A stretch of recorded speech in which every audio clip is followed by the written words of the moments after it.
How we doing today? This is the Steering Wheel Commentator coming at you this evening. And here, let me put my ZZ Tops on here. Oh, that's what we're talking about. Okay. I know I hadn't been coming at you here lately, but I've got a pretty decent little story to tell today about a concert from, this goes all the way back to a Saturday, December the 4th, 1993. We went to a concert in Murphreesboro, Tennessee, which is southeast of Nashville. And it was me, Lori, Rick, and Mary Moreland. And so we load up to go up there to see Jackyl, and Jackyl had Brother Kane opening for him. And at this time, I was in the Brother Kane fan club type thing, and like Damon would send out some like postcards and stuff like that. So he sent me a postcard and said, "Here, just show this postcard. Show this at around on the side or wherever anyway, and you can get backstage. They'll let you come backstage." So we was gonna get to go back and meet them. So we ride up to Murphreesboro. It's a pretty good little ride from the house. But we go up there, we get us a room, and we go out, and it's the Murphy Center in Murphreesboro, Tennessee. So we go there and go in. Pretty big place, pretty nice. I think it's got a different name now. I don't even know if it's the same place. I mean, you got to think about it. This was 93. This was 30. Next month will be 30 freaking years ago. 30 years next month. I mean, that's insane. But anyway, so we go in and we watch Brother Kane play. And I mean, they were good. I mean, they were really good. Now Damon, you could tell he was getting kind of ill about some stuff. I think the sound was a little bit off for them on stage or something. And so anyway, so me and Rick, Mary and Lori stay at the seats, and me and Rick decide to go around. We're going to try to go backstage. So we carry my little postcard around, and the guy that's standing there was Damon them's roadie. I can't remember his name. Tall, kind of blonde, curly hair. Pretty nice guy. He done a great job because they always had a good sound. He was there, and I showed him that card, and he said, "Okay, come on." So he carries us back there. Now, while we're backstage, Jackyl is taking the stage. And if you've never seen Jackyl, I've seen them, I think, 3 times, 3 or 4. I know I've seen them 3 times. 1, 2, 3. I think I've seen them 3 times in all. They're really good too. They're really, especially the original band. When I know Roman Glick's with them now, which is funny. Roman Glick is playing bass for Jackyl now, and he was playing. Roman was playing bass for Brother Kane at this time. So actually, no, he wasn't playing bass. He was playing guitar. That's right. He wasn't on the bass for Brother Kane then. He was playing guitar.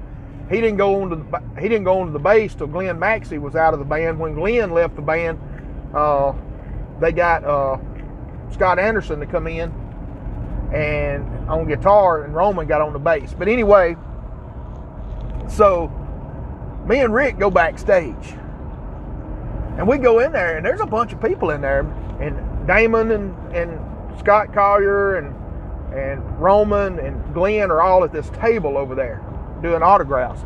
Well, I've got my Gibson Marauder with me. I've got several autographs on it. So I carry my Gibson Marauder over there, and they autograph it for me, And we talked to Damon a little bit. Well, me and Rick decided, well, after we go through the line, we're just going to hang around. So me and Rick's hanging around. Well, there's a Gibson representative there. And the reason he was there was this was when the Gibson Nighthawk originally was coming out. and I had Damon playing one of the Gibson Nighthawks, and they were at the rep was asking Damon what he thought about it, how he liked it, and all that. They were talking. Damon was kind of noticing we were just standing there, so he ended up kind of walking off. Well, when he walked off, me and Rick, we just strike up a conversation. Me and Rick striked up the conversation with the guy before Damon and them got through signing autographs. So me and Rick was standing over here talking to a representative from Gibson, okay? And we were acting like we were some kind of big deal talking to him, you know what I'm saying? Anyway, he was telling us this story about how, you know, Les Pauls can vary within 5 pounds, and that, you know, if they over 5 pounds either way, that they cut them up, you know. And he said there'd be tears in those guys' eyes cutting up these beautiful Les Pauls and stuff. So anyway, he was telling us all this stuff. Super nice guy. He was, you know, he wanted somebody to talk to too till he got to talk to Damon. So when he got to talking to Damon, me and Rick just hung around a little while, and we'd kind of thought we had hung around long enough, so we thought we'd walk around in the Coliseum a little bit. Now, you got to remember, at this time, I had long blonde hair, had my beard, not this much of a beard, but I had a beard, had long blonde hair. And I'd been to a few shows to where people kind of off from me kind of thought I was Greg Allman. And it wasn't like I was trying to walk around looking like a 60-year-old man, you know what I'm saying? But anyway, I was kind of mistaken for him from a distance, you know, a few times. Anyway, I guess it depends on where you're at. But me and Rick go walking around in the back halls there, this Murphy Center, and we go walking around, and there's this big opening, big door there. We come around the corner, there's this big door, and there's a ramp. There's a ramp that goes up in there. Me and Rick walk around there, and it's the side of the stage. It's where the performers walked up the ramp onto the stage. So me and Rick walk up about part of the way up the stage there and just start watching the show. Well, Jesse Dupree, the singer for Jackyl, he was over there, you know what he said? He looked over there and saw us, and man, he just waved, you know, and everything. I don't know if he thought I was Greg Allman and Rick was Crosby from Crosby, Stills and Nash, or what. I don't know. But anyway, he just waved at us, you know. We were standing there. We just kept standing there. Well, at one point, me and Rick was talking, and I wasn't paying attention. And at one point, if you've ever seen Jackyl, Jesse has a microphone stand that's a shotgun. So at one point, he flips his microphone up, and he'll fire that shotgun. Well, of course, the blast of that shotgun comes through his microphone. So it comes through the PA. And it's freaking loud, man. I'm talking about it's loud. It is really loud. So me and Rick standing there, he shoots that shotgun, and it scared the fire out of me and Rick. We jumped. We were like, dang, man, what's going on? And that's all it was, that gun went off. Well, we stood there for a little while longer, stood around just watching the show. We just felt like big dogs standing there on the side of the stage watching. Well, finally this, I don't know what he was security or one of their stage hands or something. He comes over and said, hey, you guys y'all can't stand here and all, you know, y'all can't stand here. So he kind of run us off. So we walked off, went back around. And, you know, I don't even know, that's just about the only part of the Jackyl show we got to see, because we stayed backstage with Brother Kane through a good bit of the show. And then, of course, we watched, you know, a good bit of it around there. We watched him do probably 3 or 4 songs, probably, something like that, from the side of the stage. So it was really cool. It was a cool time. You know, there for a while, Damon, when Brother Kane was really getting going, this was 93, they were really, you know, they were really getting a good toehold at that time. And he was really hands-on with the fan club, and he would send letters. I've got a couple of letters that he wrote, you know, like on stationery from the hotel, and sent, you know, out to different ones. I don't know how many he sent, but I've still got a couple of the letters, and I've got those postcards. And it was, you know, it was kind of like the Brother Kane family, and we were all brothers, you know. And he was pretty hands-on with those things. And then, you know, here we we ran into him. We went and saw Brother Kane a bunch of times. Me and Lori, we traveled a good bit and saw him. We saw him in several different places. And one of the last times that we saw him, and Damon actually still knew who we were and recognized us, was we saw him at the New Daisy Theater at Memphis in, that was in 98, I guess. Yeah, I guess it was 98. And because Lori was in a wheelchair at the time, and we'd had the motorcycle wreck. So it was late, I guess it was late 98, probably somewhere, well, not late 98, it was somewhere in 98, okay? We went and saw them then, and they put on a real good show. And David Anderson, and they'd had another album, that last album that, I forgot the name of that last album, had come out. Dave Anderson was on there with them. But anyway, Damon talked to us, knew it was then. But we saw Damon open for Leonard Skinner here, well, it's been about 2 years ago now, Tupelo. And of course, Damon's been playing guitar for Skinner now. He's been playing the guitar for them. He's took Gary Rossington's place in Leonard Skinner.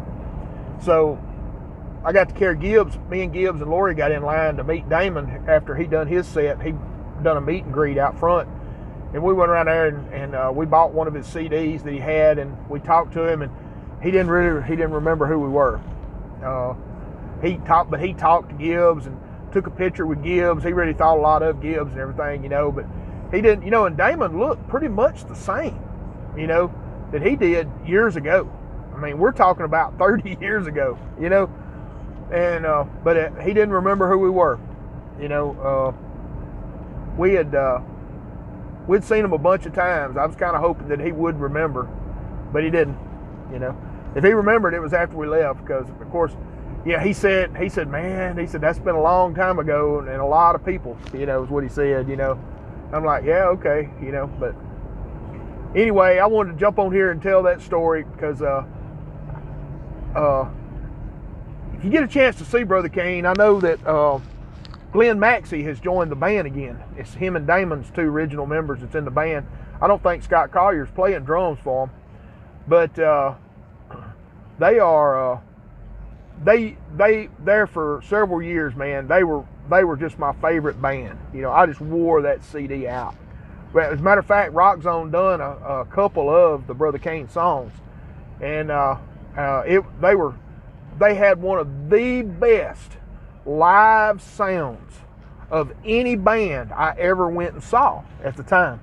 I'm talking about their live sound. That's why I was saying that roadie that worked for them, that guy, he always made sure, I reckon, that they had a good sound, because, man, their sound was always great, man. I mean, it was always so good.